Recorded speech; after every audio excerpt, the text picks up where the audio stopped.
अस्सलाम वालेकुम नाजरीन। T20 वर्ल्ड कप 2026 जिसके आगाज में अब सिर्फ 30 दिन बाकी हैं। आज 7 जनवरी है और अगले 7 फरवरी को पाकिस्तान ने नेदरलैंड के खिलाफ अपना पहला मैच खेलना है। लेकिन जिस सरजमीन पर पाकिस्तान ने इस वर्ल्ड कप के सारे मैचेस खेलने हैं, वहां पर आज पाकिस्तान की टीम श्रीलंका का मुकाबला कर रही थी और एक्सपेक्टेशंस ये लगाई गई थी कि जनाब श्रीलंका के खिलाफ पाकिस्तान हारेगा तो उसके बाद हम ये कहेंगे कि जनाब पाकिस्तान का तो कोई चांस ही नहीं है वर्ल्ड कप 2026 जीतने का। लेकिन जिस तरह से पाकिस्तान ने पहला मैच खेला है और खास तौर पर पाकिस्तान का जो बॉलिंग यूनिट है उसने जिस तरह से श्रीलंका को बांधा और बांधने के बाद उनको जनाब जमीन बोझ कर दिया ना, उसके ऊपर भारतीय जो एंकर्स है ना वो मातम करने पर मजबूर हो गए, जिन्होंने मैच के शुरू पर यह कहा था ना कि जनाब एक्सपेक्टेशंस तो यही है कि श्रीलंका जो है वो जीतेगी। लेकिन जब चौथे ही ओवर के अंदर पातुम निशंका आउट हुए तो उन्होंने कहा कि भाईजान ये श्रीलंका का कोई चांस नहीं है। लेकिन फिर गिरते पड़ते जो श्रीलंकन क्रिकेट टीम है वो 129 रन तक पहुंची तो उन्होंने कहा कि जनाब मुश्किल कंडीशंस, मुश्किल विकेट, यहां पे थिकशा नहीं, यहां पर हसरंगा जो है वो पाकिस्तान को कच्चा चबा जाएगा। लेकिन साहबजादा फरहान और साइम अयूब ने जनाब जो ओपनिंग जोड़ी पाकिस्तान ने आज मैदान में उतारी और जिस तरह से इन्होंने बैटिंग की कि इन्होंने मैच बिल्कुल पहले जनाब 5 ओवरों के अंदर ही जो श्रीलंकन टीम है उसके हाथ से निकाल लिया था। उनका जो आउटसाइड चांस है वो भी बाकी नहीं बचा था। सो इसको लेकर भारतीय एंकर ने कहना शुरू कर दिया कि जनाब ये जिस तरह की कंडीशंस है ना, पाकिस्तान तो फायदा उठाने जा रहा है। और फिर पाकिस्तान ने अपने पहला मैच अगेंस्ट नेदरलैंड श्रीलंका के अंदर खेलना है, जबकि इंडिया जो है वो अपना पहला मैच इंडिया के अंदर खेलकर ट्रैवल करेगी श्रीलंका। सो पाकिस्तान फिर जो इंडिया वाला मैच है ना उसमें फेवरेट हो जाएगी। ऑल इन ऑल पाकिस्तान की इस जीत के बाद जनाब इस वक्त भारतीय मीडिया के ऊपर चल कर है 3 वीडियोस हैं जो मैंने आपके सामने रखनी है और वो देखकर आपको अंदाजा हो जाएगा कि जनाब भारतीय मीडिया किस तरह से पाकिस्तान की ये जो जीत है इसको हजम नहीं कर पा रहा। ऊपर ऊपर से खुश है और जी पाकिस्तान देखे अच्छा किया कि जीत गया, लेकिन जो उनके तासुरात थे, जो उनके जेस्चर्स थे ना वो बता रहे थे कि जनाब इनको सही किस्म का जो एक डेंट है ना वो आज पाकिस्तान की जीत ने पहुंचाया। सो इसके ऊपर चीजें मैंने आपके साथ शेयर करनी है। इसके अलावा पाकिस्तान की जानिब से शादाब खान का आज कमबैक था और आते साथ जनाब उन्होंने तबाही मचाई। जो उन्होंने आज अपना पहला ही ओवर किया उसके अंदर उन्होंने 2 विकेटें हासिल की। ओवरऑल 2 ही विकेटें उनके खाते में आई, लेकिन पहले ओवर के अंदर 2 विकेटें हासिल करना इंडिकेट कर रहा है कि उनका जनाब जो कमबैक है वो शानदार हुआ। लेकिन पाकिस्तान क्या मजीद बेहतर कर सकता था, या वो कौन सा खिलाड़ी था जो आज पाकिस्तान की प्लेइंग 11 में होता तो श्रीलंकन टीम जो है वो 129 तक भी ना पहुंच पाती। ये नाम जो है वो भी आज मैंने आपके साथ शेयर करना है। इसके अलावा आज दिन के आगाज पर, बल्कि कल लेट नाइट ही ये झूठ बोला गया कि बांग्लादेश को अल्टीमेटम दे दिया गया है। बांग्लादेश को कहा गया कि बंदे के पुत्र बनो और आकर खेलो। और इसके साथ आज फिर भारतीय जनाब जो सोशल मीडिया है उसके ऊपर यह खबर चलाई गई कि यह लास्ट टाइम था जब पाकिस्तान की डिमांड मानी गई है। क्या चलाया गया कि यह लास्ट टाइम था कि पाकिस्तान की डिमांड मानी गई है। इसके बाद आइंदा जो भी इवेंट्स होंगे उनमें पाकिस्तान को हर सूरत भारत आकर खेलना पड़ेगा। लेकिन हकीकत इससे डिफरेंट है और अरबों डॉलर्स का जो नुकसान है वो जनाब मोदी साहब को होने जा रहा है। वो किस तरह से ये भी आपके साथ शेयर करूंगा। लेकिन सबसे पहले आप सबसे गुजारिश है कि अगर आप इस चैनल के ऊपर नए हैं और अभी तक आपने चैनल को सब्सक्राइब नहीं किया तो भाई चैनल को सब्सक्राइब कर दें, घंटी वाला बटन दबा दीजिएगा। और इसके अलावा वीडियो के ऊपर जनाब जो कमेंट सेक्शन है वो इसलिए होता है कि आप अपनी जो कीमती राय है उसका इजहार करें। सो डू कमेंट, और अगर वीडियो पसंद है तो लाइक एंड शेयर लाजमी कीजिएगा। और अगर आप समझते हैं कि आपके पास क्रिकेट कमेंट नहीं है या आपने क्रिकेट के ऊपर कमेंट नहीं करना तो एटलीस्ट ये वीडियो आप किस इलाके, किस शहर या किस मुल्क से देख रहे हैं जनाब आप ये कमेंट सेक्शन के अंदर लिख सकते हैं। So coming back to the stories, और सबसे पहले मैच समरी डिस्कस कर लेते हैं, उसके बाद बाकी चीजें जो है वो मैं आपके सामने रखता हूं। सो जनाब श्रीलंकन टीम जो है वो अनफॉर्चुनेट रही, टॉस हार गए। पाकिस्तान ने अच्छा फैसला किया टॉस जीतने के बाद कि हम फील्ड फर्स्ट करेंगे, और फील्ड फर्स्ट जब पाकिस्तान ने चूज की तो पाकिस्तान की जो प्लेइंग 11 थी, इसमें आज दो लड़के, वसीम जूनियर और सलमान मिर्जा, ये दोनों शायद पाकिस्तान जो फर्स्ट प्लेइंग 11 है ना, उसका हिस्सा T20 वर्ल्ड कप में ना हो। सलमान मिर्जा के फिर भी आउटसाइड चांस है, लेकिन वसीम जूनियर है ना, उनका चांस नहीं था, लेकिन आज उन्होंने अपना चांस पक्का कर लिया। अर्ली ऑन मॉइस्चर था, उस मॉइस्चर को यूटिलाइज किया सलमान मिर्जा ने भी, और जनाब वसीम जूनियर जो है उन्होंने भी, और श्रीलंकन बैट्समैनों को बांध कर रखा। कामिल मिश्रा जो है उनकी विकेट हासिल की सलमान मिर्जा ने, जबकि पाथुम निशंका जिनके ऊपर चांस था कि जनाब वो बाद में जो एक्सेलरेट है वो कर सकते हैं, उनकी विकेट आई मोहम्मद वसीम जूनियर के खाते में। इसके बाद जनाब जो शादाब खान है, वो जब पावर प्ले के फौरन बाद इंट्रोड्यूस करवाए गए, तो उन्होंने आते साथ कुशाल मेंडिस जो है, वो कुशाल मेंडिस जो धोखा देकर गए थे पीएसएल में पाकिस्तानियों को, उनकी विकेट हासिल की। उसके बाद सेम ओवर के अंदर जनाब जो शादाब खान है, उन्होंने डिसिल्वा की विकेट भी हासिल कर ली। सो कमबैक ओवर के अंदर ही दो विकेट जो है वो शादाब खान के खाते में गई। इसके बाद जनाब जो इब्रार अहमद है, उन्होंने भी 3 विकेटें हासिल की, जबकि मोहम्मद नवाज जो है वो आज कदरे महंगे साबित हुए।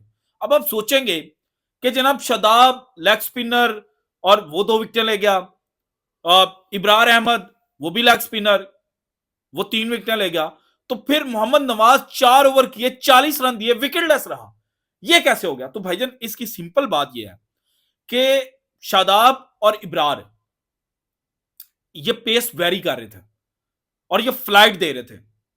ये बैट्समैनों का कार्य था क्या है, मारे अगर आप मार सकते हैं, लेकिन नवाज बिल्कुल स्ट्रेट, जब मैंने मैच देखा तो सीधी सीधी बॉलें फेंकने की कोशिश कर रहा था और फ्लाइट नहीं था दे रहा, बैट्समैनों को चकरा नहीं था रहा, और इसी वजह से इसको रन पड़े। अब मेरा अपना जो एनालिसिस है, शायद आप एग्री करें या ना करें, वो ये है कि जनाब पाकिस्तान को ना जो कंडीशंस है, जितनी स्लो सर्विसेज जो हैं वो श्रीलंका के अंदर होने जा रही हैं, पाकिस्तान को एटलीस्ट 3 स्पिनर्स के साथ खेलना चाहिए। कुछ लोग कहेंगे कि आज साइम अयूब ने बॉलिंग नहीं की, लेकिन साइम अयूब को भी एक साइड पर रखने के बाद पाकिस्तान को 3 जनाब जो स्पिनर्स है ना वो खिलाने चाहिए। और वो 3 स्पिनर्स कौन से हो सकते हैं? इब्रार, शादाब, क्योंकि शादाब फेवरेट है तो शादाब खेलेगा। तीसरा स्पिनर उस्मान तारिक होना चाहिए। जिस तरह की आज सरफेस थी, उस्मान तारिक होता ना तो श्रीलंका 128 भी ना कर पाता।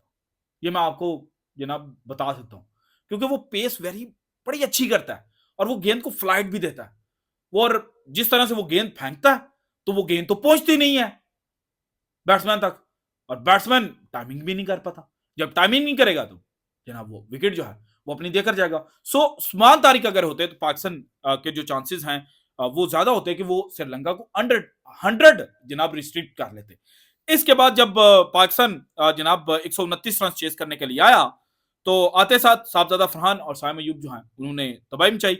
साहबजादा फरहान ने जनाब आज बेहतरीन किस्म की इनिंग खेली, और इनिशियली जो साहबजादा फरहान के साथ एक इशू था ना कि यार वो बाउंड्री हिट करता था लेकिन स्ट्राइक रोटेशन नहीं करता था, आज उसकी इनिंग के अंदर जो स्ट्राइक रोटेशन है वो देखने को मिली। साइम अयूब वो भी उस तरह से रन नहीं कर पा रहे थे, लेकिन आज फुली बैट्समैन के तौर पर वो खेले और उन्होंने भी जनाब एक 24 रन की जो इनिंग है वो पाकिस्तान के लिए खेली। जबकि सलमान अली अगर प्रमोट हुए, क्योंकि बाबर आजम इस टीम का हिस्सा नहीं है, अगर बाबर होते तो नंबर 3 पर खेलते, सो सलमान अली अगर नंबर 3 पर खेलने के लिए आए और वो जनाब 16 रन बनाकर आउट हुए, और इसके बाद पाकिस्तान जो है उसने इजीली मैच जो है वो जनाब जीत लिया। और पाकिस्तान की जीत भारतीयों को हजम हो, ये हो नहीं सकता। सो जनाब जब मैच शुरू होने से पहले जो कह रहे थे ना कि पाकिस्तान के चांसेस कम है, वो मैच के पहले 4 ओवरों के बाद ही क्या कहना शुरू हो गया था, जरा सुनिएगा, आपको मजा आएगा।